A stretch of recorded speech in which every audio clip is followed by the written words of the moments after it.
Thus, anger and protests over knife crime, racism and policing in the United Kingdom. Police were pelted with chairs, cans, rocks and flares by some of the hundreds of people who attended a protest in the south coast city of Southampton, where Henry Nowak was killed in December last year. 2 people were arrested, 11 officers and a police dog were injured in this protest. It all took place in the street where it's believed that the killer's family lives. The killer of 18-year-old Henry Nowak was sentenced to life in prison. Police body cam footage of the scene is harrowing. It shows the killer pretending to be the injured party in a row over racism.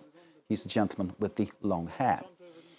Judge said that Henry Nowak was never racist towards this man. His killer, a British-born member of the Sikh community, 23-year-old Vikram Digwa's comments were taken at face value by police, who handcuffed the first-year university student, Henry Nowak. There he is on the ground as he was bleeding out, dying from a stab wound. Emerald Maxwell has this. It has sparked a political storm in Britain. The last moments of an innocent dying man being handcuffed by the police, who don't believe he's been stabbed. Been stabbed? You've been stabbed? Whereabouts? Don't think you have, mate. The British Prime Minister called the police body cam footage of Henry Nowak's death harrowing and sickening. At the time, police were trying to arrest Nowak after his killer, Vikram Digwa, who is Sikh, falsely claimed the 18-year-old, who was white, had racially assaulted him. Violence broke out Tuesday at a protest in the town where Nowak was killed, after the leader of the far-right Reform UK party urged people to respond with rage, claiming the incident showed police bias against white people. On Wednesday, MPs accused him of incitement. The anger that you saw spilling out in Southampton last night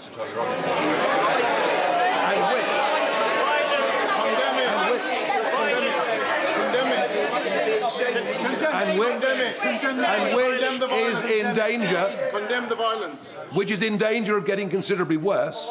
Because if the public lose trust. Condemn it. If the public lose trust in being treated fairly by the police. Prime Minister Keir Starmer said Nigel Farage was ignoring the Nowak family's wishes. Exploiting this tragedy to create grievance and division would be wrong in any circumstances, but to do it when the family are expressly saying, please don't, is unforgivable. A judge on Monday sentenced Vikram Digwa to life in prison. After the sentencing, the victim's father, Mark Nowak, said the case was not about racism or religion. We do not want his death to be used to create further division, hatred or tension. We want his story to make our streets safer for everyone. Meanwhile, an independent investigation into police conduct is underway after Starmer said there were serious questions to answer. Let's get the analysis and bring in Dr. Aaron Edwards, Honorary Research Fellow at the University of Leicester. Thank you very much for being with us here in France 34. We appreciate your time. This aspect that Nigel Farage was talking about, two-tier policing, is there such a policy in the UK? Well, today we heard from Prime Minister Keir Starmer rejecting that point of view from the Reform leader. And I think that we have to remind ourselves that this is actually a rallying call utilised by radical right politicians in the UK and those who are mobilising on the streets at various protest actions that we've seen over the past couple of years. And so it is a leitmotif, I think, of some of the grievances that they are trying to communicate from the margins to the mainstream of British political life. Is it not really the case that someone who isn't white gets worse treatment from the police in the UK? I think that there's a number of metrics that we can measure this by, particularly if we look at, for example, the number of black men and teenagers, particularly, who are stopped and searched by the police. That figure hasn't really shifted. The dial has not shifted in one direction or another in many years. I think that what we're seeing is the exploitation of this issue, particularly by people who are involved in the radical protest action, the outworking of which you see very readily in the scenes in Southampton. So I think that there's a gap between perception and reality here. And as I say, the dial hasn't really significantly moved. Having said that, some of the practices and protocols of the police are being internally invigilated and looked at again. So we may find that there are other conclusions that are brought out into the open. But I think at the moment that perception is not meeting reality in this situation. However horrific obviously the death of that young man in Southampton was. I recall in my early days as a journalist, it was institutional racism was identified within the police force. Recent Home Office data says that non-white people are 6 to 9 times more likely to be stopped and searched, for instance. And if you look at the use of force and tasers on black and ethnic minorities in the UK, it is disproportionate. And this is the Home Office saying this. And just to remind people watching, the Home Office, Interior Ministry, if you like, basically they are basically in charge of the police. So this is the police condemning the police in a certain way. What does this pander to in terms of what Nigel Farage is claiming, in terms of what the far right is claiming, in terms of what the people in those crowds are claiming? Well, I think that this is being channeled in the direction of what one might call a moral panic, which is a way of essentially exacerbating the situation by providing a kind of scapegoat for some of the structural inequalities that we see in society. And it's a very easy way to mobilize people on the streets, particularly those people who have lost opportunities, who are maybe long-term unemployed. There are all sorts of structural reasons why people feel angry, but that doesn't necessarily mean that it's because of a policy, an active policy by the government. And of course, radical right parties have in the past, over many, many generations in the UK, sought to exploit weaknesses in terms of policy by mainstream politicians and parties.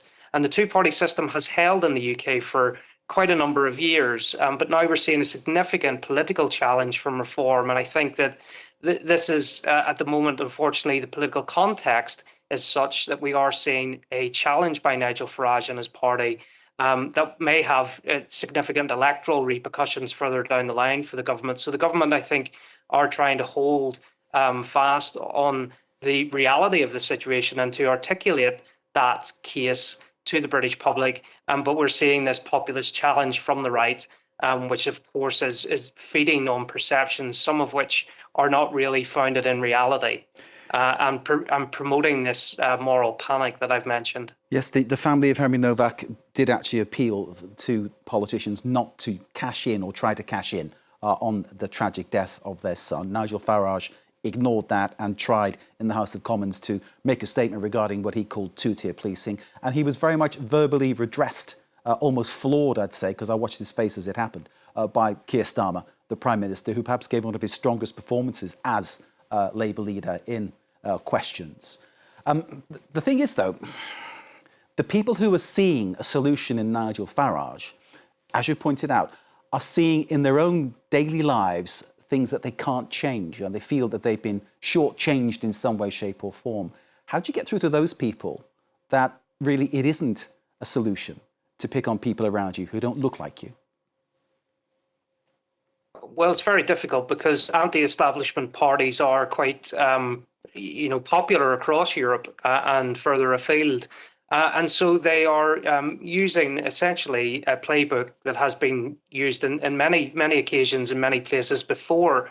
And the idea of trying to box the government into a position where it takes radical action is unlikely. The only way that that's going to be done is through the electoral ballot box. And of course, we don't have a general election at the moment, at least in the UK, for another couple of years. So I think that what you see is the government trying to address these issues using reason and logic. But unfortunately, we know that populist right parties do thrive electorally and politically on emotion.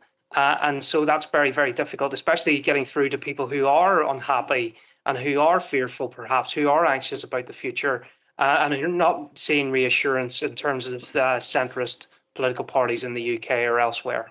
Dr. Aaron Edwards, Honorary Research Fellow at the University of Leicester, specialising in far-right movements. Thank you very much indeed for joining us and sharing your analysis of the situation. Much appreciated. And we will extend our sympathies to the family of Henry Nowak, who wanted their son's death not to be treated as a political issue. That, of course, was infringed by one particular politician in the UK today, who was redressed in turn by the UK Prime Minister, put back into line.